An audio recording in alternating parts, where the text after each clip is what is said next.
The scarlet neon of Cygnus Prime's lower districts painted everything in shades of blood and fire. Streets thrummed with the bass of 1,000 alien frequencies, the kind that made human teeth ache and synthetics spark. Jace Kane liked it that way. In a universe determined to complicate existence, there was something beautifully simple about a place where the lights were red, the deals were dark, and nobody asked too many questions. He moved through the crowded marketplace with the practiced ease of someone who had spent the last 15 years learning how to disappear in plain sight. His dark coat, weathered by 100 worlds and twice as many close calls, hung loose over lean muscle built from honest work in dishonest circumstances. The blaster at his hip was older than most relationships and considerably more reliable. His eyes, sharp and gray as winter frost, cataloged exits, threats, and opportunities in the same breath. The Crimson Cantina sat in the shadow of a defunct transmission tower, its windows dark with the accumulation of decades' worth of dust and desperation. Jace had been coming here for 3 years on his routes through Cygnus Prime, and in 3 years he had never seen a Xanthian inside. There was a reason for that. The Xanthians were royalty in the strictest sense of the word. They commanded star systems the way ancient Earth monarchs commanded kingdoms, and the notion of one of their kind slumming in a dive bar was about as likely as finding ice in the plasma cores of Altair 7. Which was exactly why Jace nearly dropped his drink when the doors hissed open and she walked in. She was tall, easily 7 feet, with skin that seemed to shift between pale lavender and silver in the contradictory lighting of the bar. Her hair fell in waves of what looked like spun platinum, but moved with an almost liquid grace that suggested it might be something far more exotic. She wore robes that caught light and fractured it into prismatic patterns, each thread seemingly woven from starlight itself. And her eyes were the color of deep space, infinite and fathomless, with pupils that held intelligence so vast it made Jace's breath catch. But what truly marked her as something beyond the ordinary was the crown. It sat upon her head like a living thing, crystalline and geometric, shot through with veins of luminescence that pulsed with her heartbeat. Even across the dim bar, Jace could feel the power radiating from it, the way it seemed to distort the air around her, bending reality in subtle ways. Jace forced himself to look away. Rule number 1 of survival in the criminal underworld: don't attract attention from things more powerful than you. Rule number 2: if something that powerful attracts attention from you, don't make eye contact. He turned back to his drink, a blend of synthetic whiskey and something that had probably started life as organic matter on a planet no longer on any star charts. But she had seen him. He knew this because the ambient noise in the bar seemed to dampen, conversations trailing off into awkward silence. Even the background hum of the jukebox seemed to lower in volume. Jace kept his head down, kept his breathing steady, kept himself the picture of disinterest. The crowd parted for her like she was parting it with her mind, which she quite possibly was. Rumors about Xanthians spoke of their telepathic abilities, of their capacity to reshape reality with nothing more than thought and will. Jace had always classified such rumors in the same category as ancient Earth legends about gods and spirits. Interesting, possibly metaphorically true, but not practically useful to his survival. Until she sat down beside him. Up close, the effect was even more disorienting. Her presence seemed to occupy more space than her physical form should have allowed, as though she brought with her an invisible radius of importance that compressed everything else into insignificance. She smelled like ozone and something floral that didn't grow on any world Jace had ever visited. A scent that bypassed his rational mind and spoke directly to some primal part of his nervous system. "You saved my life," she said. Her voice was like the wind through crystalline formations, harmonic and strange, with undertones that seemed to resonate in places deeper than ears. She spoke in basic, the lingua franca of human-dominated space, but with an accent that turned even simple words into poetry. Jace blinked. He took a slow sip of his drink, processing. "No, I didn't," he said finally. "I've never met you before in my life." Not met. The corner of her mouth tilted up in something that might have been amusement. Encountered. Saved. I was in the spaceport. There were those who wished me harm. You created a distraction. Jace's mind raced backward through time, cataloging his recent arrivals at Cygnus Prime's various landing bays. There had been a firefight 3 hours ago, somewhere in the commercial sector. He'd been running from a deal gone sideways, a shipment of black market cybernetics that the buyer had decided not to pay for, and the seller had decided to solve with bullets. In the chaos of jumping from catwalk to lose his pursuers, he might have stumbled into someone else's crossfire. "I was making a tactical retreat," Jace said carefully. "If someone benefited from my presence, that's coincidence, not heroism. You disabled a hunter-killer drone that was tracking me. Your shot was precise, calculated. In my world, such actions carry weight." She turned to look at him full-on, and Jace felt the weight of her gaze like a physical force. Those deep space eyes saw through him, cataloging his defenses, measuring his worth. "I am Seraphine, Queen of the Xanthian Collective, Keeper of the Eternal Crown, Speaker of the Solar Winds." "Jace Kane," he replied, because refusing to offer his name would be worse than offering it. "I'm nobody, smuggler, drifter, not the kind of person a queen usually acknowledges. Yet you saved my life." There was something in her expression that suggested this was not negotiable fact, as firmly established as the laws of physics.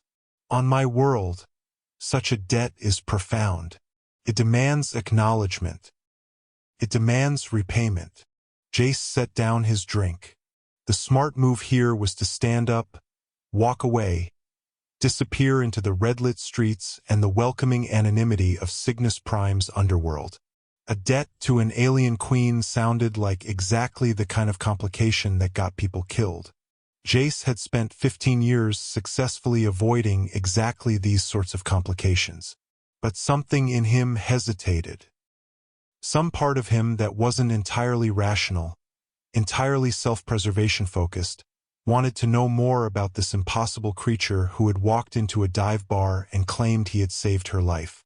"I don't want a debt repaid," Jace said. "I don't want anything from you. Forget it happened.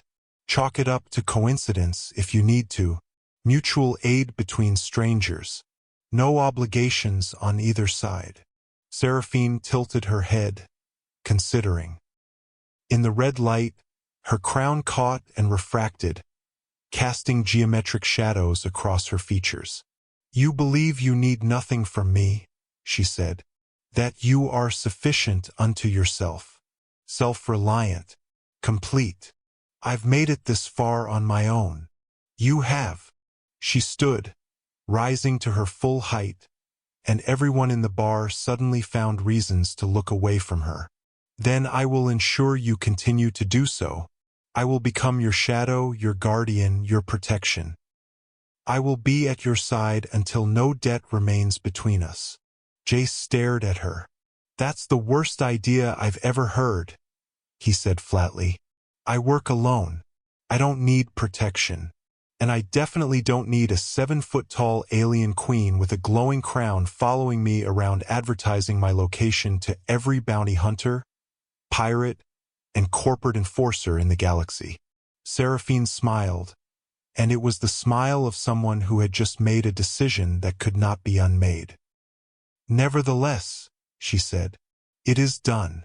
I will see you soon, Jace Kane." And then she was gone, sweeping out of the Crimson Cantina with the same ethereal grace with which she had entered. The crowd seemed to exhale as she left, tension draining from the bar like water through a broken hull. Jace sat alone with his drink, which no longer seemed nearly strong enough. The next morning, Jace was docked at a private berth on the industrial side of Cygnus Prime, making repairs to the wandering comet, his mid-range freighter that had seen better days and definitely worse ones.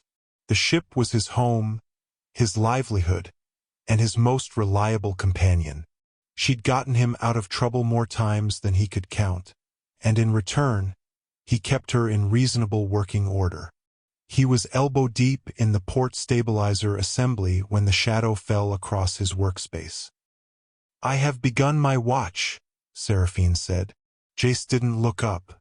"If you want to do me a favor, you could haul off the entire section of grating I've been planning to replace for the last 2 weeks. I will do this." She actually knelt, and reached into the tangle of circuitry with hands that seemed almost fragile despite their obvious strength. Her movements were precise, each one purposeful. Within minutes, she had removed the corroded section, her touch so delicate that nothing else came loose in the process. "That grate weighs 40 pounds, Jace said. "I am aware," Seraphine replied. She stood, holding the metal as though it were weightless. "Where would you like me to place it?" Jace sighed. "There's a recycler unit at the bay's north end. Just take it there." She nodded and left, moving with such grace that she hardly seemed to touch the ground. Jace watched her go, then looked at the stabilizer assembly. The access she had cleared was perfect.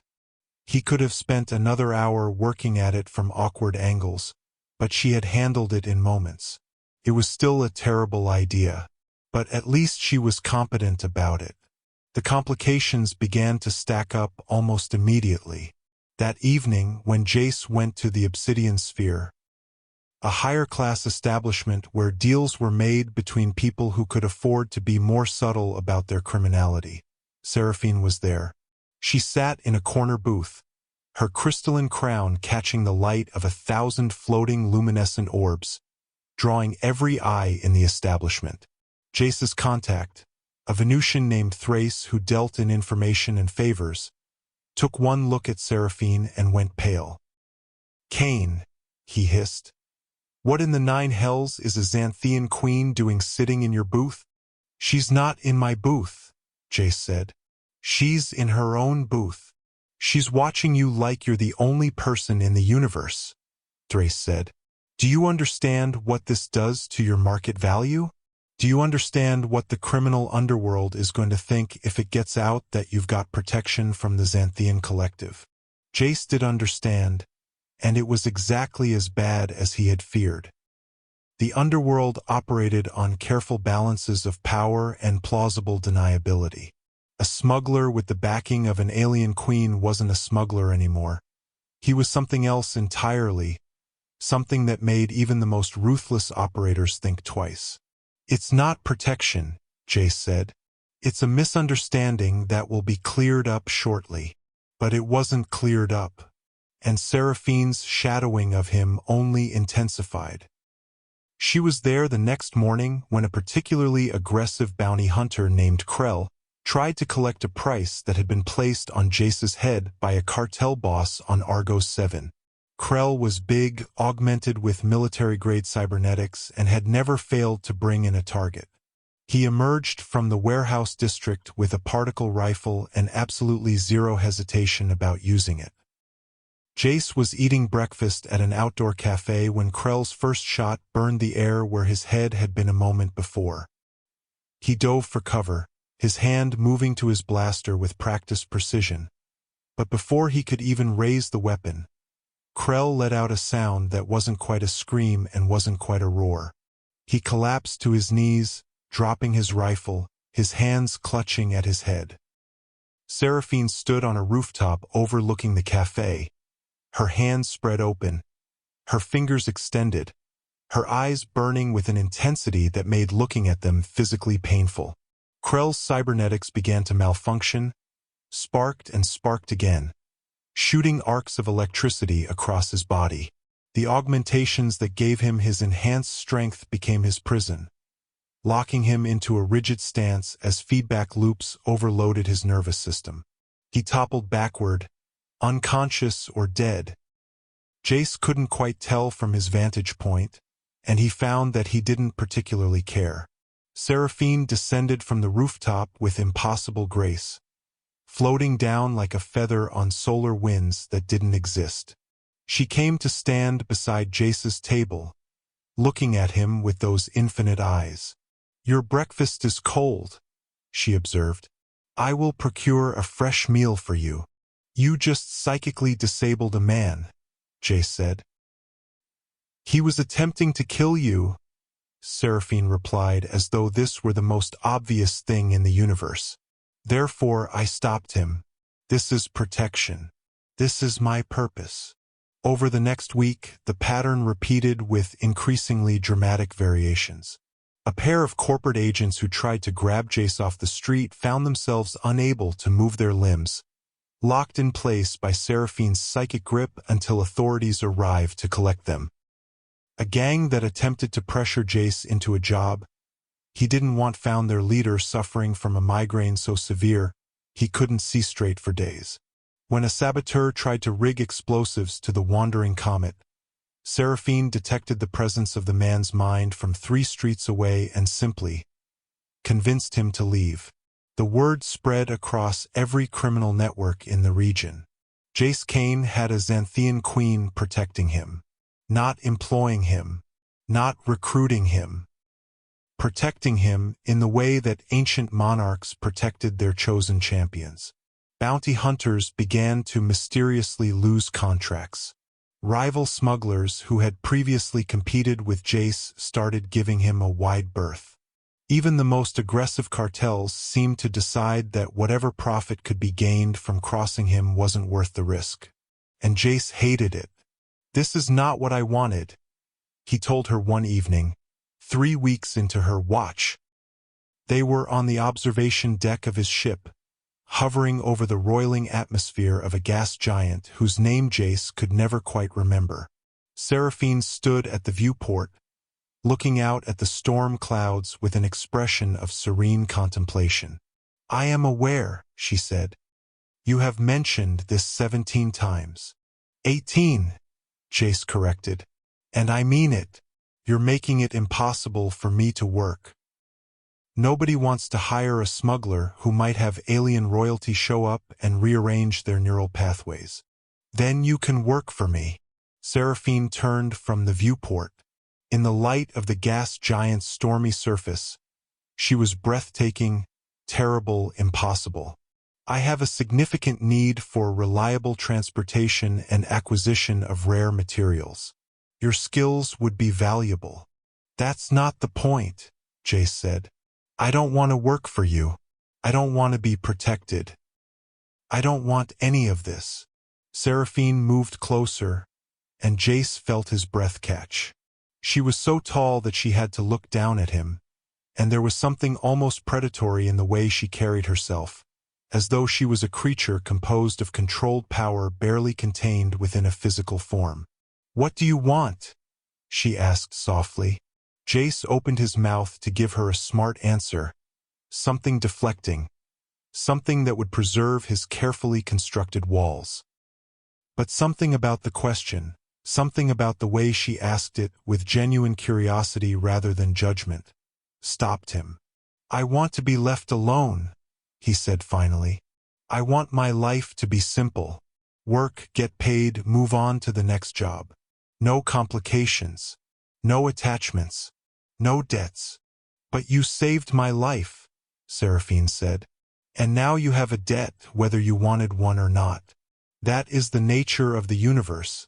It does not ask our permission before it places obligation upon us." "That's a terrible philosophy, perhaps, but it is true nonetheless." She reached out and touched his face, her fingers cool and gentle against his cheek. "I will not leave you, Jace Kane, not because you ask me to, and not because it complicates your life. I will remain because it is my nature to honor the bonds that form between us, and because something in you calls to something in me in a way I do not entirely understand but cannot deny."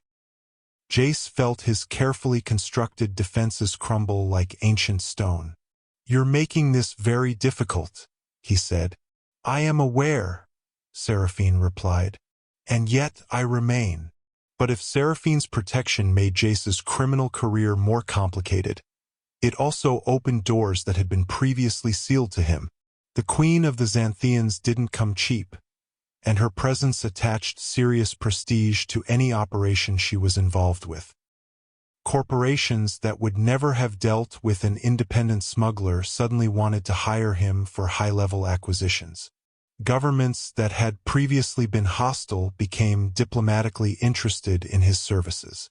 Even the trade unions that typically tried to regulate independent operators began making exceptions in his favor.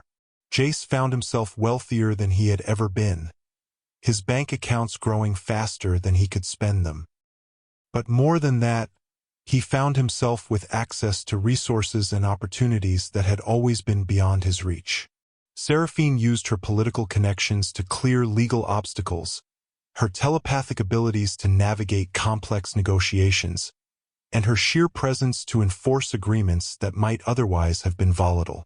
"This is corrupt," he told her one evening, sitting in a luxury suite on Vegan Station, looking out at the pristine architecture of the station's primary hub.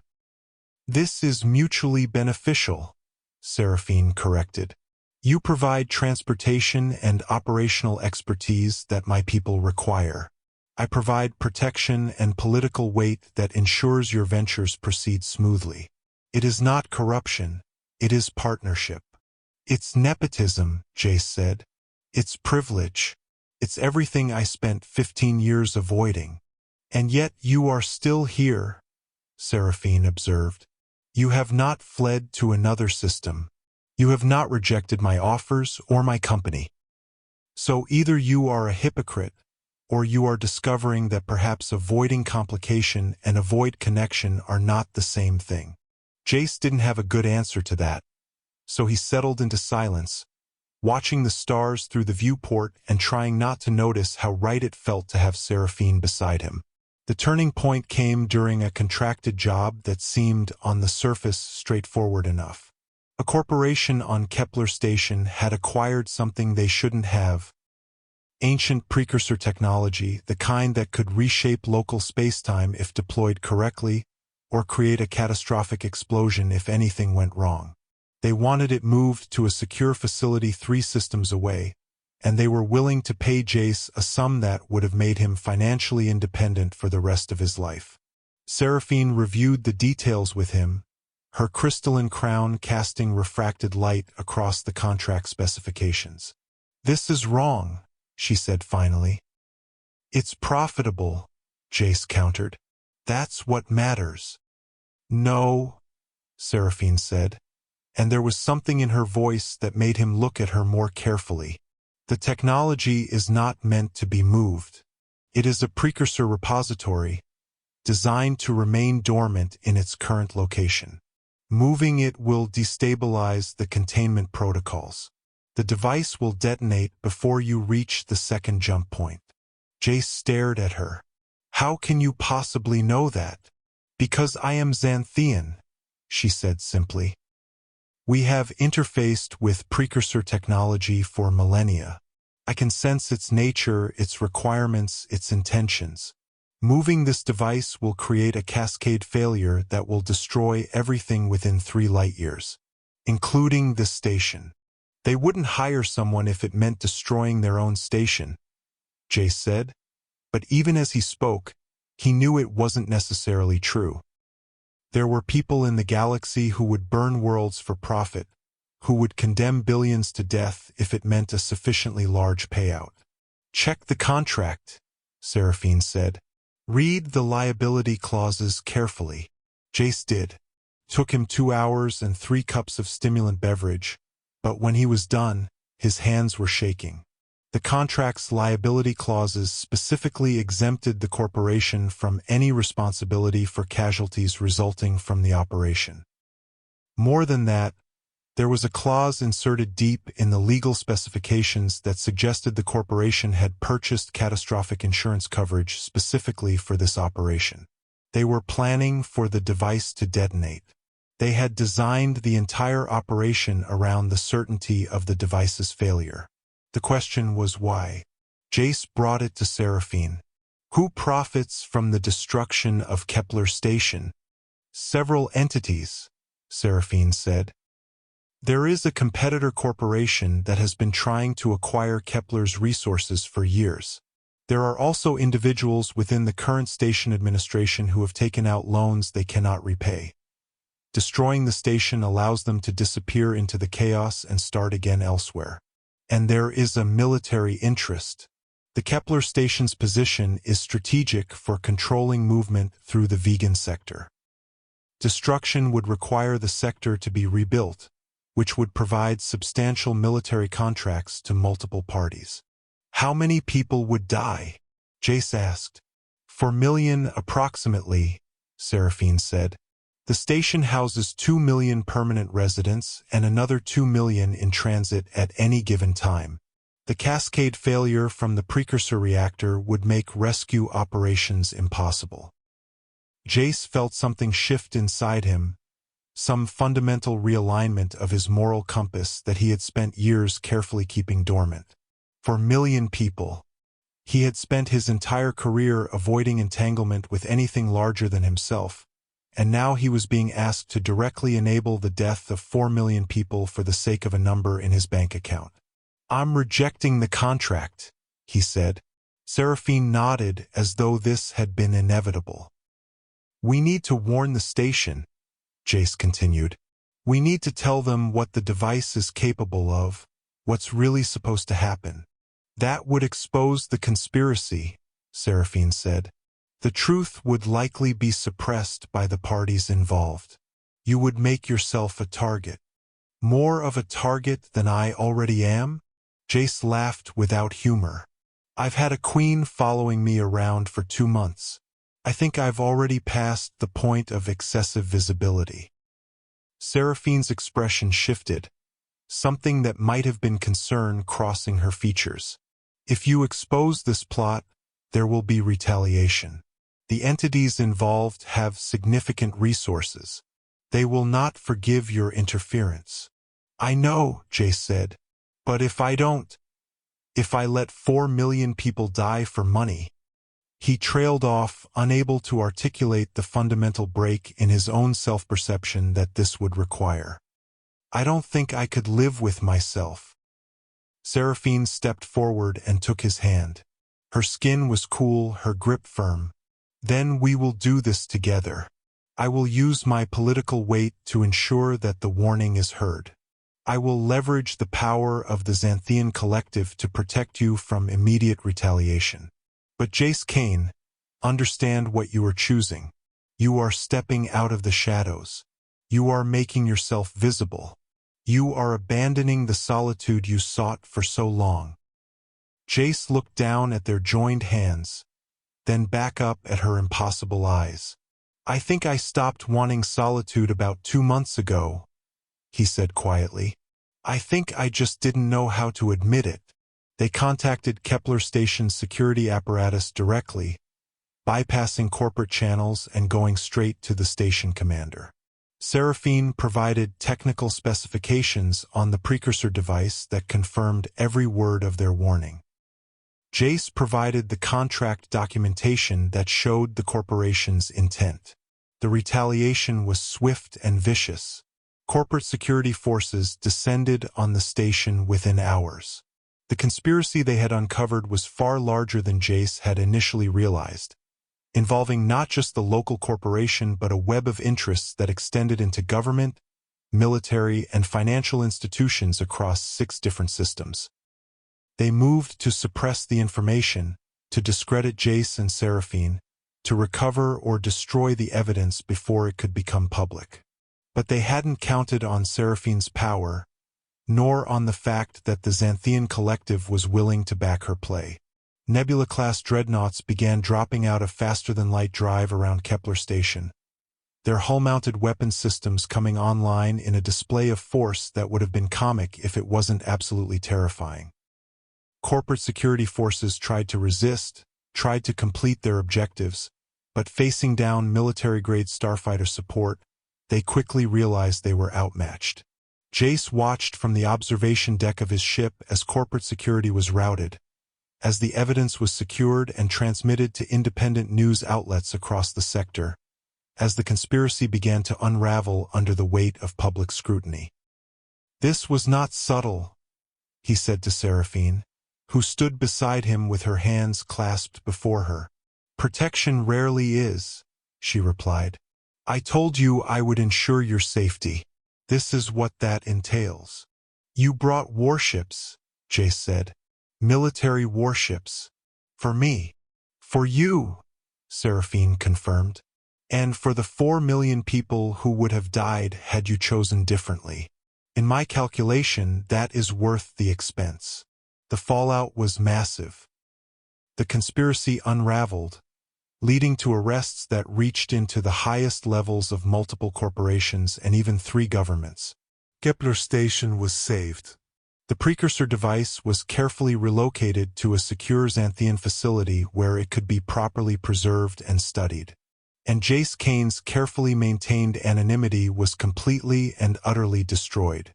His name was on news channels across 12 systems. His face was in databases and files and news archives. He was the human who had worked with the Xanthian Queen to expose a massive conspiracy. More than that, he was the human who had saved the Queen's life in the first place, the man who had caught her attention and earned her loyalty in a way that seemed to perplex even the most politically astute observers in the galaxy. Conspiracy theories flourished. Was he a long-term Xanthian agent? Was he the Queen's chosen mate? Was he a hidden political player working to destabilize the established power structures? The truth that he was simply a smuggler who had run into an alien queen and somehow ended up on the right side of history seemed almost too simple for anyone to accept. "I told you this would complicate my life," Jace said bitterly, watching a news feed that was currently speculating about his potential marriage to Seraphine. "You did," Seraphine agreed. They were on the wandering comet again, orbiting a neutral space station, waiting for the immediate media storm to subside. "And yet I notice you have not asked me to leave." "That's because I've finally accepted that asking you to leave isn't going to work," Jace said. "You're as immovable as a gravitational singularity. Why waste my breath?" "Because you wish to maintain the illusion of choice," Seraphine said. "You wish to believe that this has been something imposed upon you rather than something you have grown to accept and even cherish." Jace turned from the viewport to face her. "Is this a telepathy thing? Are you reading my mind?" "Not reading," Seraphine said. "Perceiving. Your emotions broadcast themselves through the quantum foam that connects all conscious beings. To one with my sensitivity, you are quite transparent." "That's horrifying," Jace said. "And yet you remain," Seraphine pointed out. "You could go to any spaceport, hire passage to a dozen different systems, begin a new life where nobody knows your name or your face. But you do not. So I ask again, is it truly imposition that keeps you here, or is it something else?" Jace couldn't answer that question with words, so he closed the distance between them and kissed her instead. Her mouth was soft, her taste strange and floral with undertones of ozone and something he couldn't identify but absolutely wanted to experience again. She made a sound that was almost musical, a harmonic note that resonated through his entire body. Her hands came up to his face, and he felt the coolness of her skin, the delicate tracery of her features, the surprising gentleness in her touch despite the power she contained. When he pulled back, she was looking at him with those infinite eyes, and they held warmth he had never associated with something so vast and alien. "I have been waiting," she said quietly, "for you to acknowledge what has been building between us since the moment I sat beside you in that bar." "How long?" Jace asked. "Since the beginning," Seraphine replied. "I have been courting you this entire time, Jace Kane. Did you not realize? Protection is the language of my people. To stand at someone's side, to place yourself between them and danger, to use your power to keep them safe. This is how we express affection. This is how we choose. This is how we love. That's the most complicated way to ask someone out I've ever heard, Jace said, but he was smiling. Why not just say you liked me? Would you have believed me? Seraphine asked. Would you have been willing to hear it, knowing what it would mean for your careful life of solitude? No, Jace admitted. I probably would have run. Then I chose the approach that would keep you in place long enough to see the truth for yourself, Seraphine said. You are protected now, Jace Kane. Not because you need it, and not because I imposed it upon you. You are protected because we have chosen each other. And that is a very different thing. They made their way to Seraphine's quarters on her flagship, the Luminous Dawn, a vessel so vast and advanced that it seemed impossible that it was real rather than some fever dream of alien architecture. The interior of the ship was composed of materials Jace didn't recognize, surfaces that seemed to shift between solid and semi-liquid, walls that felt warm to the touch and responsive to proximity. Her quarters were spare but elegant, decorated with objects that seemed to be more art than furniture. Sculptures of materials that caught light and fractured it into impossible colors, star charts rendered in what looked like living crystal, maps of systems rendered in something that seemed to exist in 4 dimensions rather than 3. The bed itself was unlike anything Jace had ever encountered. The material seemed to have a memory, conforming to his body as he lay back on it, providing support in ways that made him feel simultaneously weightless and utterly secure. Seraphine undressed with a combination of deliberation and grace, each movement a slow revelation. Her body was as alien as the rest of her, curved and elegant, with subtle variations in pigmentation that shifted as she moved. The skin of her torso and shoulders had a faint iridescence, and as he watched, he realized that he could almost see the rhythms of her circulation just beneath the surface, flowing in patterns that seemed to defy conventional biology. Is this okay? Seraphine asked, and there was something vulnerable in her voice, something that cut through the majesty and power of her usual demeanor. I know that my form is not what your species typically finds appealing. Jace reached up and pulled her down to him, kissing her again. Your form is exactly what I find appealing, he said against her lips. Everything about you is exactly what I find appealing. What followed was intimate and strange and absolutely perfect. Seraphine's touch was deliberate and careful, responsive to every gasp and shudder of his body, every clue about what pleased him and what he needed. When she moved over him, it was with a grace that seemed impossible for someone so tall, so much more powerful. There was no sense of her overwhelming him, no moment where the disparity in their power became uncomfortable. Instead, there was a perfect balance, a sense of two beings choosing to be vulnerable with each other simultaneously. Afterward, they lay intertwined, Jace's very human form cradled against Seraphine's alien body. Her skin had shifted to a warmer shade of lavender, and her hair moved gently around them, responding to some imperceptible breeze that didn't exist in the climate-controlled cabin. I have been observing human cultural practices, Seraphine said, her voice soft. I have read that relationships between humans involve a significant amount of conversation about feelings and intentions. Would you prefer that we engage in such dialogue? Do you want to? Jace asked. I find that I do, Seraphine said. On my world, such things are understood through direct telepathic contact. We do not require words. But with you, I cannot access your deepest thoughts, and I find that I want to know them anyway. So yes, I would prefer that we talk about what we are to each other. Jace shifted so that he could look at her face. I think we're figuring it out as we go, he said. I'm not great at relationships. I've spent most of my life avoiding them. But with you, I don't want to avoid anything. "That is sufficient," Seraphine said. "That is more than I dared hope for." They stayed in her quarters for what might have been hours or might have been days. Time seemed to operate differently in the quantum-shielded interior of her ship, and Jace lost track of conventional measurements. They made love multiple times, explored each other with a combination of curiosity and tenderness, talked about everything from Jace's childhood on a terraformed moon to Seraphine's centuries of experience navigating the politics of the Xanthian collective. Eventually, though, reality intruded. A member of Seraphine's court requested her presence in the war room. There were reports of movements in adjacent systems that suggested some of the players in the conspiracy were attempting to regroup. There were diplomatic matters that required her attention. There were decisions that only a queen could make. Jace accompanied her, standing beside her throne as she received reports and issued orders.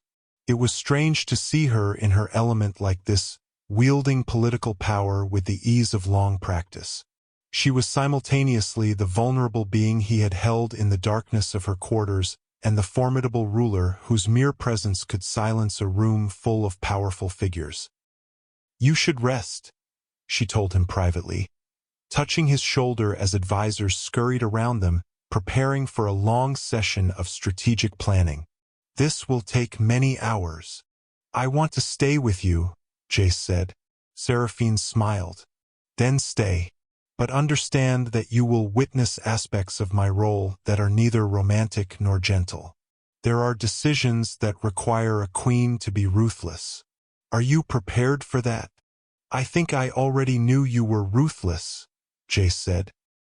"I watched you psychically disable a bounty hunter in front of my breakfast."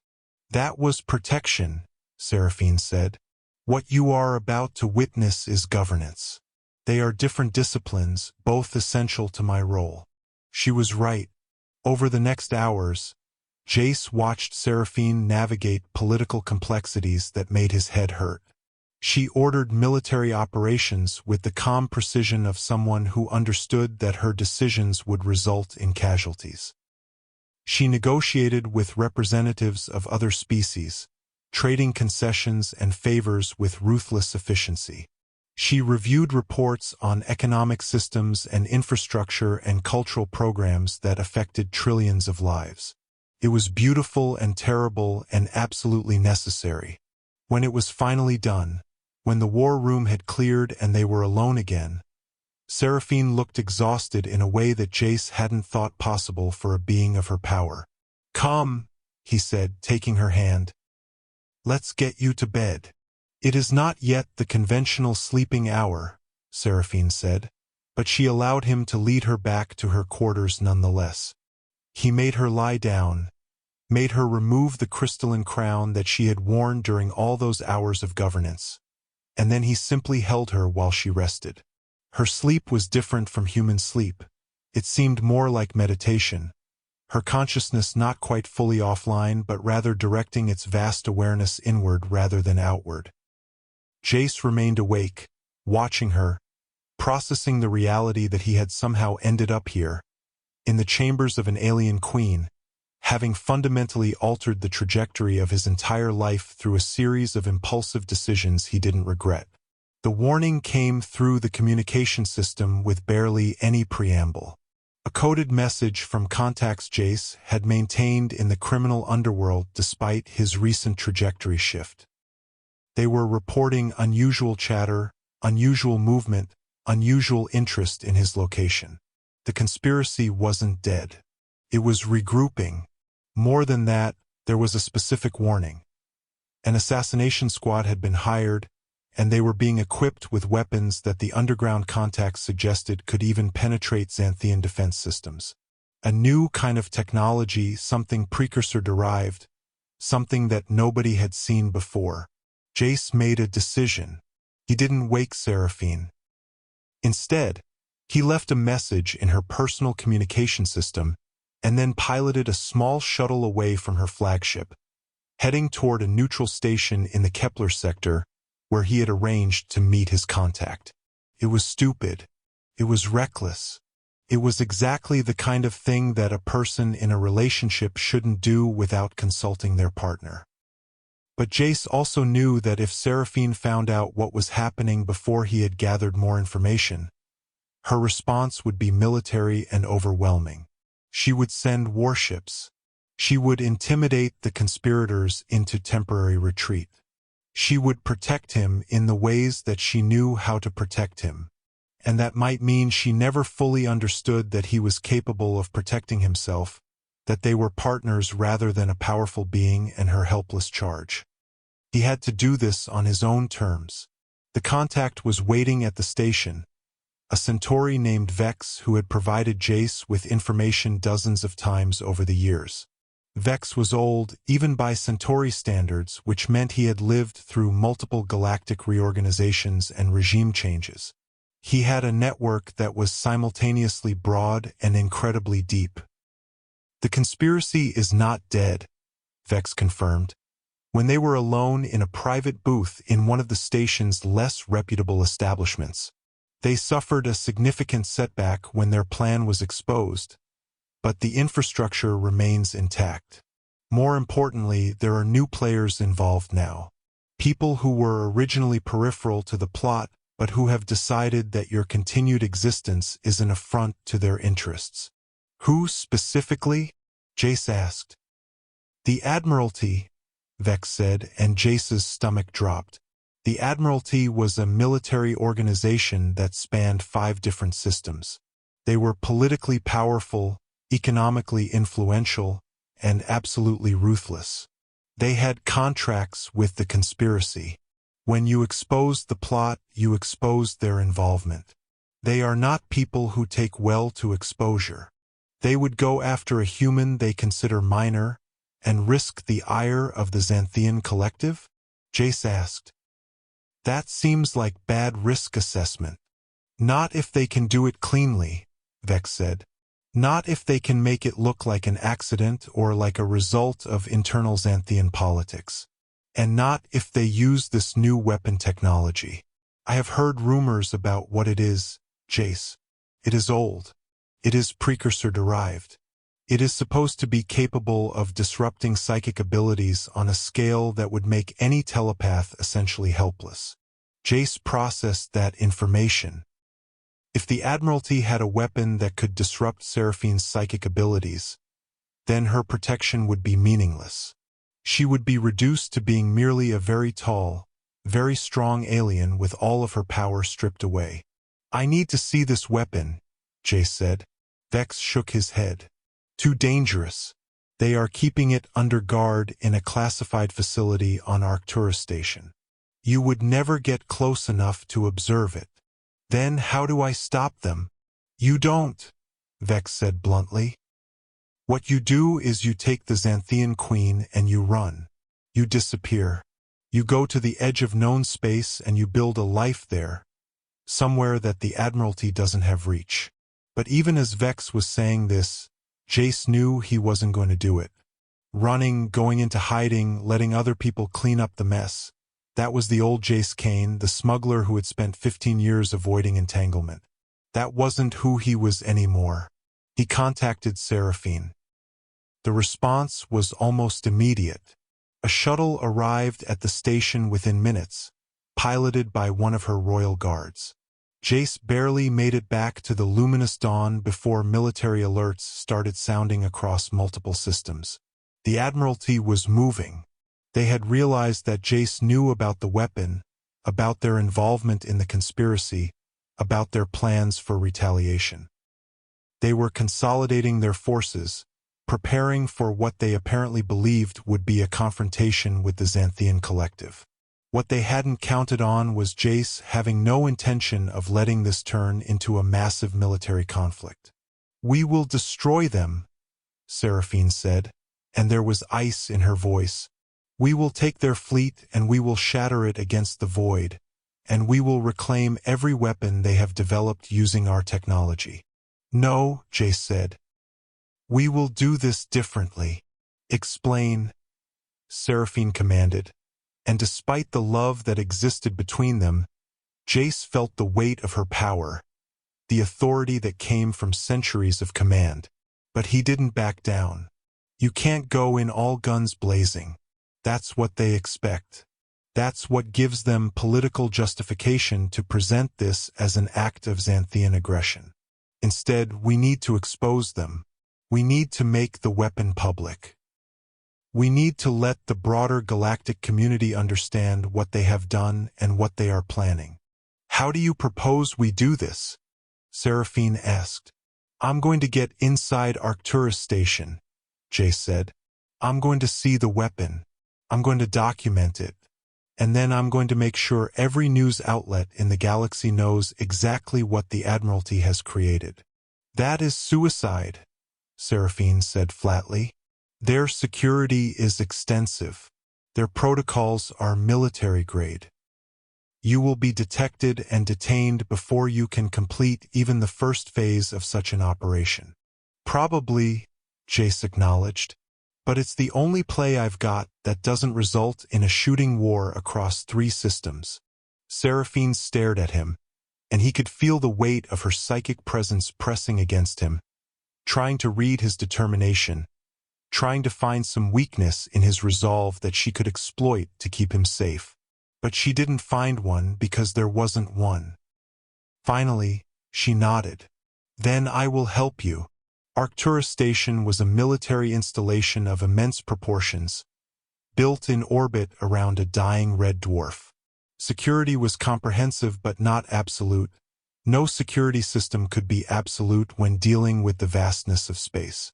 There were blind spots, opportunities, ways to move through the carefully monitored corridors if you were good enough and willing to take calculated risks.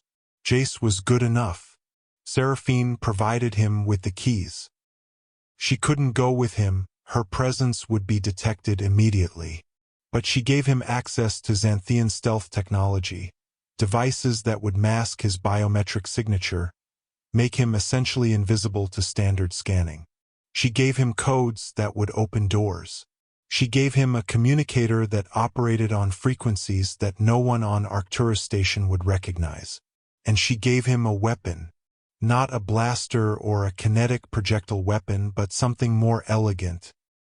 A data storage device loaded with a cascade virus that would corrupt the Admiralty's computer systems from the inside out, given sufficient opportunity to propagate.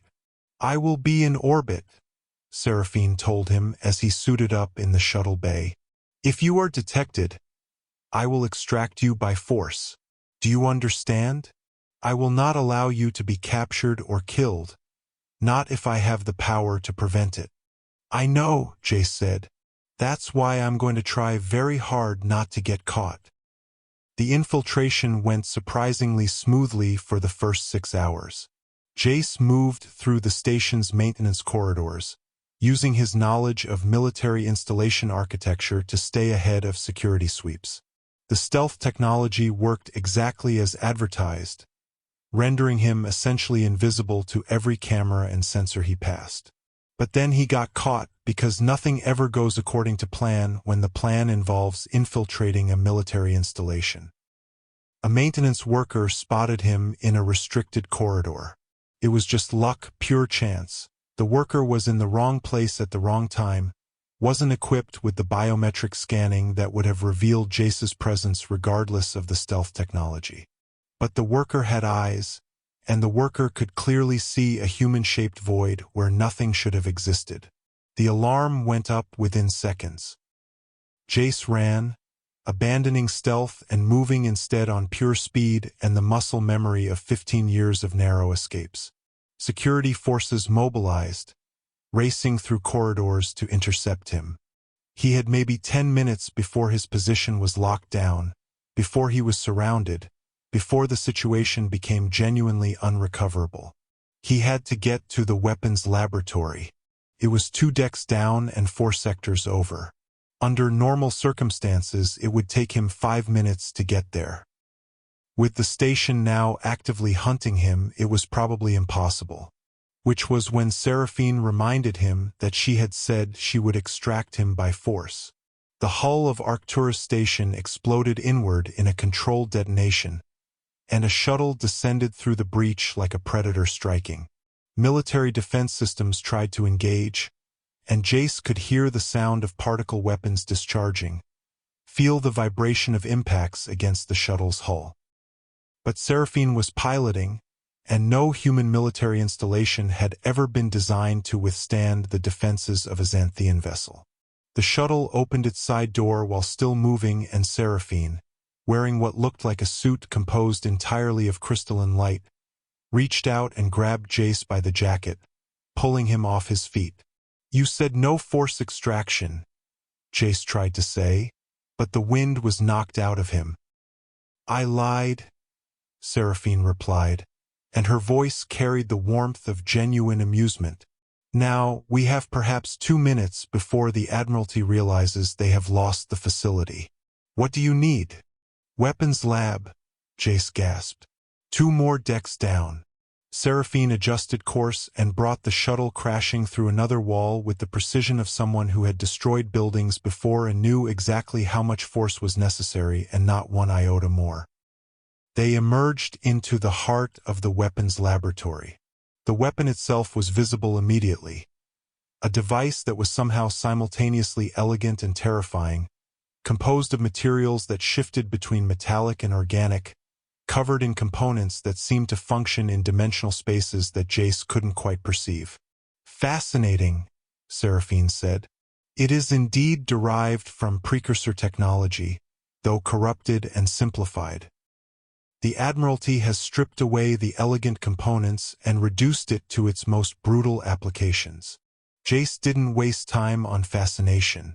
He ran to the nearest computer terminal and interfaced the Cascade virus directly into the system. The data storage device began its work immediately, but Jace could see by the readouts that propagation would take time, that the virus would need to move through multiple isolated systems to achieve full contamination. Time they didn't have. Seraphine made a decision. She walked up to the weapon and placed her hand on it. The crystalline structure of her suit began to glow with an intensity that was almost painful to look at directly. The weapon responding to contact with something it recognized as precursor technology, or at least something that could interface with precursor systems. And then Seraphine opened her mind, and Jace, standing nearby, received just enough of the psychic backlash to understand what she was doing. She was rewriting the weapon. Not destroying it, not disabling it, but fundamentally altering its purpose, transforming it from a tool designed to disrupt psychic abilities into a tool that amplified them instead. She was using her telepathic abilities to directly interface with the weapon systems, restructuring its architecture at a level that Jace couldn't fully comprehend. Military security forces were arriving, visible through the corridor openings, weapons raised. But Seraphine raised one hand, and they stopped dead in their tracks, immobilized by the sheer force of her psychic presence. The Cascade virus completed its propagation. Alarms screamed across the facility. The weapon in Seraphine's hand began to glow with an inner light. "We need to leave now," Seraphine said, and she was pulling Jace back toward the shuttle before he could even respond. The facility was falling apart around them, systems failing as the Cascade virus shut down critical systems one by one. The hull breach that Seraphine had created grew larger as structural integrity failed. They hit the shuttle and Seraphine engaged the drive, pulling them away from Arcturus Station as the entire weapons laboratory detonated in a controlled explosion. The facility didn't explode violently. Instead, it seemed to fold in on itself, the weapons laboratory imploding as if all the air was being sucked out of it at once. But not before Seraphine had managed to grab the reconfigured weapon, holding it secure in the shuttle's cargo compartment. They jumped to faster-than-light drive with Admiralty pursuit vessels still trying to track them, but Seraphine's ship was faster, better equipped, and more maneuverable.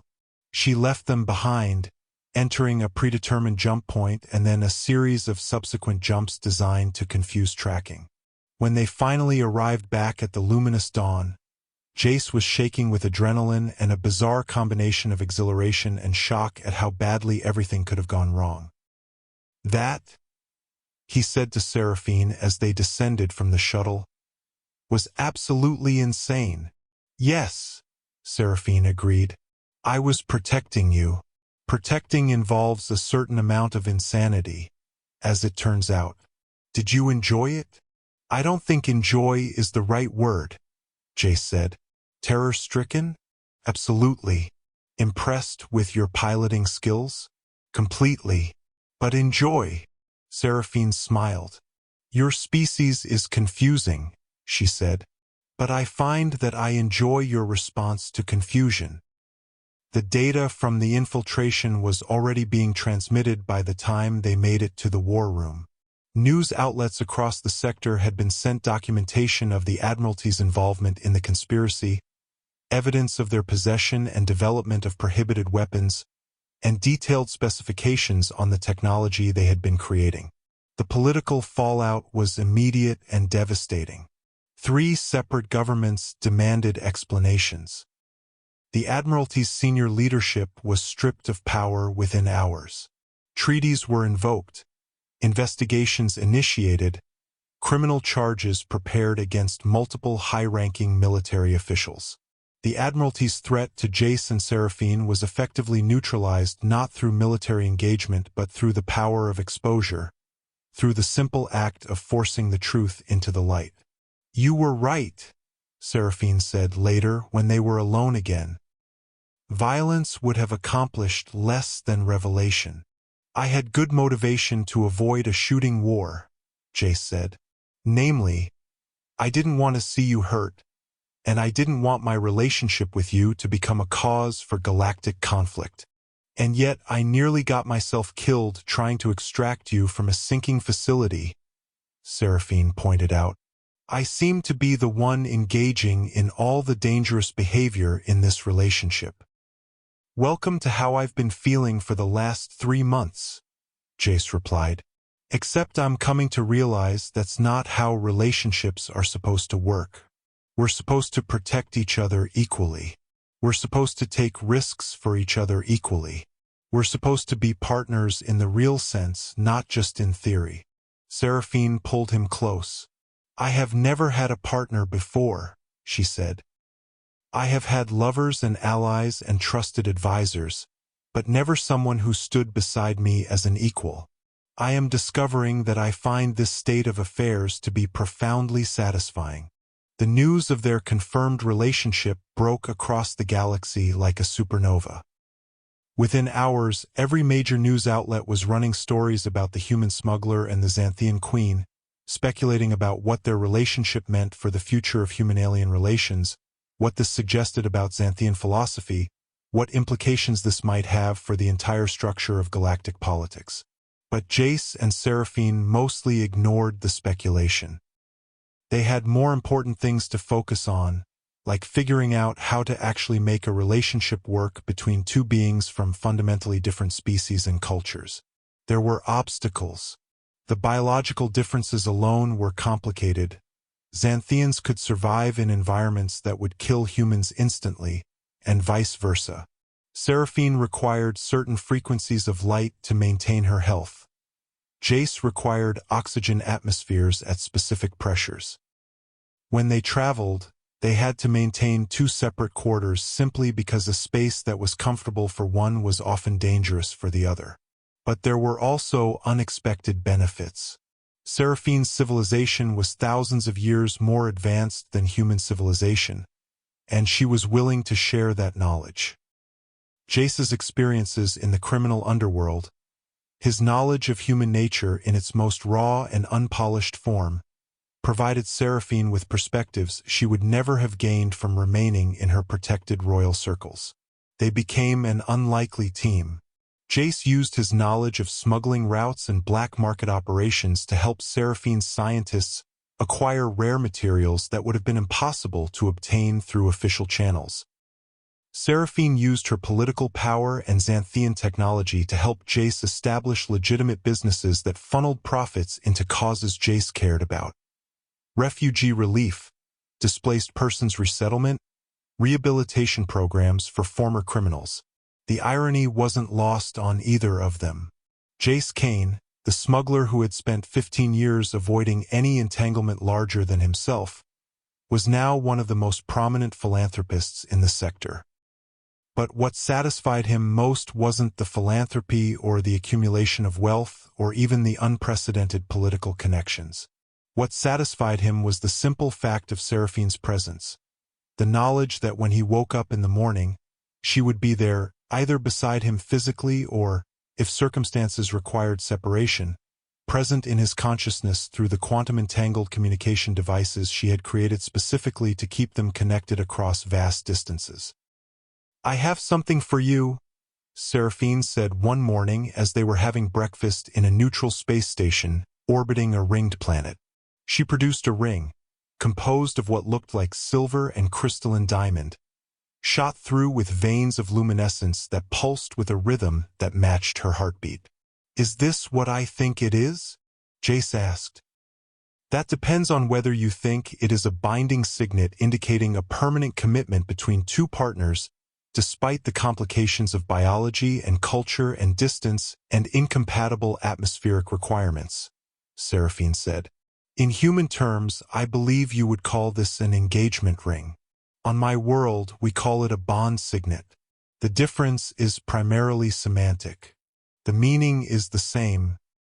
I have chosen you, and I wish for you to choose me, in a formalization that will be recognized across multiple galactic systems." Jace took the ring from her. It was warm to the touch, and he realized that it was slowly adjusting to match his body temperature.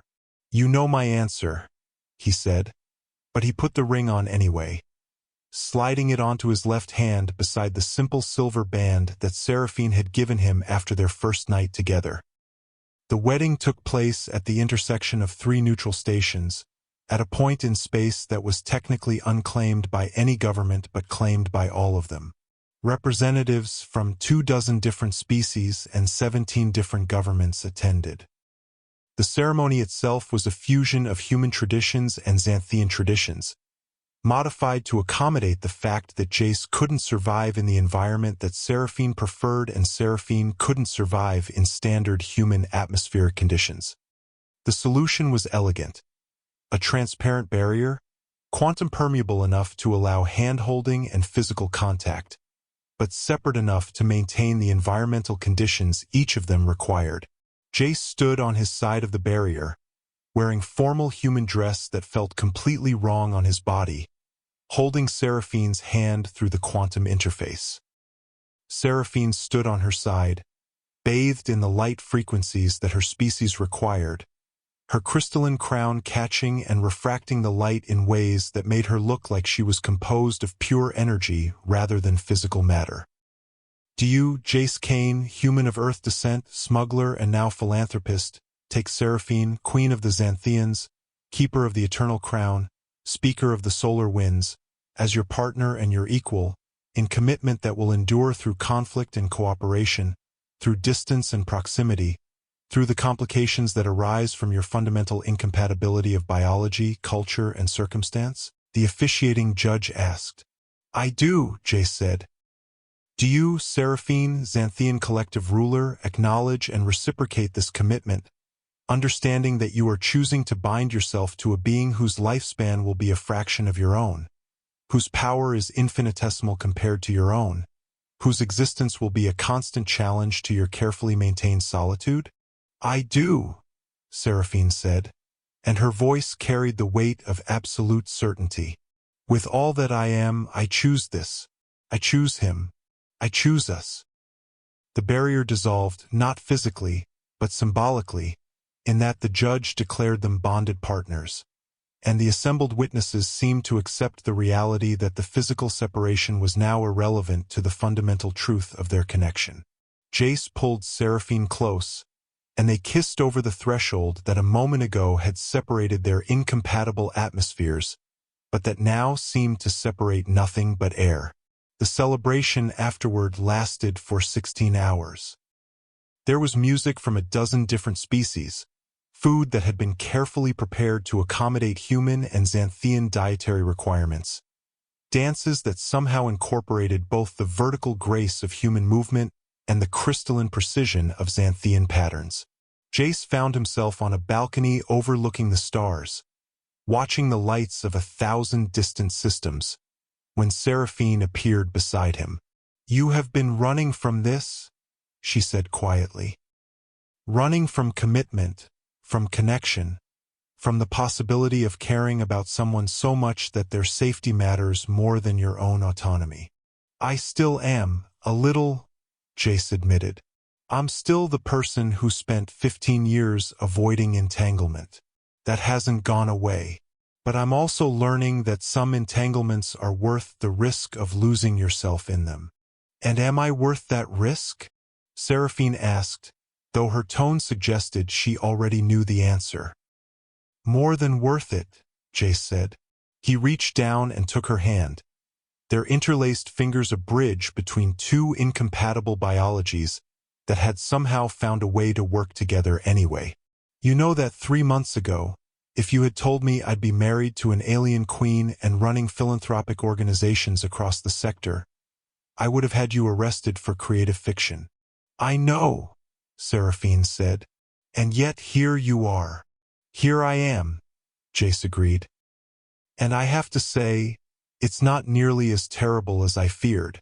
In fact, I'm starting to think that maybe I was wrong about needing to avoid complications. Maybe the right complications with the right person are actually just called happiness." Seraphine leaned against him, and they stood together in silence, watching the stars, as the celebration continued behind them. In the distance, the luminous dawn and the wandering comet sat docked side by side, two ships from incompatible worlds that had found a way to maintain orbit in close proximity. In the years that followed, Jace and Seraphine became something of a legend across the galaxy. They were the human and the Xanthian, the unlikely couple that proved that the barriers between species were surmountable if one was willing to try hard enough. They became advocates for cross-species relations, mediators in conflicts that had previously seemed intractable, symbols of what was possible when two beings from fundamentally different backgrounds chose to find common ground.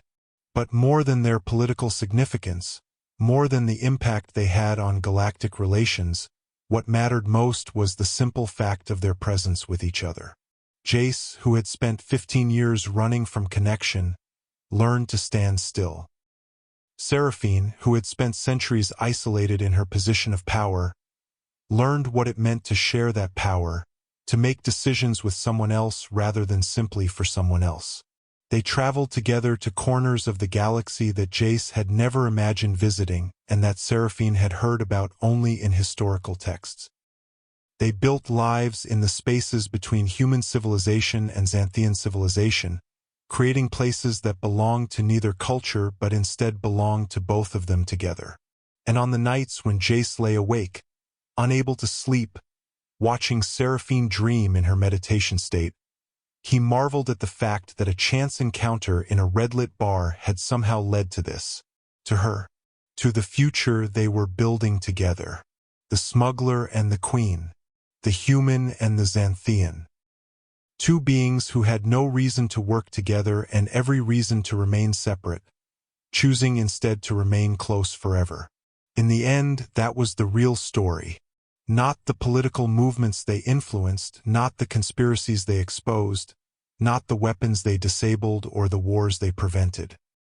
The real story was simply that two people, from backgrounds so different they might as well have come from different universes, had looked at each other and decided that whatever complications arose, they would face them together.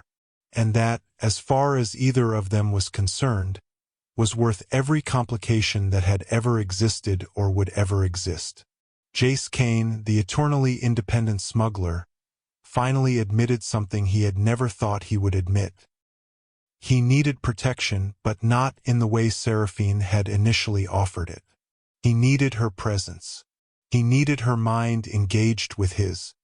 He needed the simple fact of her existence beside his to make his own existence feel complete. And Seraphine, the ancient queen of a civilization that spanned star systems, finally understood that true power wasn't about force or telepathy or the ability to reshape reality. True power was the capacity to be vulnerable with someone, to place one's entire being in their hands and trust that they would hold it carefully. On their first anniversary as a married couple, they renewed their vows privately, in a chamber aboard the luminous Dawn that had been redesigned to accommodate both their atmospheric requirements. No officials presided over this ceremony. No witnesses attended. It was just the two of them, standing as close as the quantum barrier would allow, promising each other again that they would remain, that they would choose each other every day, that whatever complications arose would be faced together. "I was wrong," Jace said, looking into those fathomless eyes that had captivated him from the moment she walked into that red-lit bar so many months ago. "I said I didn't need protection. I was wrong. I needed protection from solitude. I needed protection from the possibility of living my entire life alone. And you gave me that. You gave me freedom by removing my freedom to run away." "I have learned something as well," Seraphine replied. "I thought protection meant standing between someone and danger, but I have discovered that true protection means standing beside them, even through the danger. Especially through the danger, because the danger is less frightening when faced together." They held each other in that chamber, separated by a quantum barrier that was becoming increasingly irrelevant to the fundamental truth of their connection. Outside the chamber, the universe continued on its way, billions of people living billions of different stories, facing billions of different complications. But inside this chamber, there was only the human and the Xanthian, the smuggler and the queen, choosing each other over and over again, in a commitment that had become the center of their respective universes. And it turned out, as Jace had slowly come to understand, that was exactly enough.